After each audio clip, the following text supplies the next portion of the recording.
qovuşu və ahəngdar şəkildə bir gözəl, nəfis şəkildə tərtib olunmuş bir kitab nəşr olunub.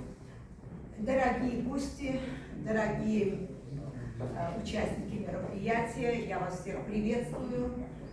Мы очень рады, что вы сегодня присутствуете на этой презентации.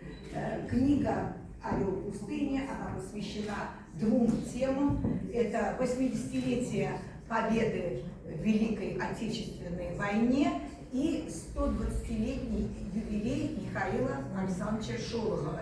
И в этой книге обе темы переплелись очень гармонично.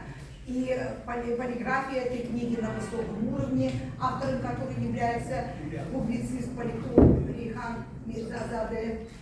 И вот мы собрались по случаю презентации этой книги. Eğer siz itiraz etmişsinizse, bizim burada Rus dili, yani Rusya sərhədində nümayəndələr var. Mən sizdən rica edirəm və izin alıram ki, mən tədbiri Rus dilində aparım və Rus və Azərbaycan dilində, belə deyim. Ki, yəni hamı anlasın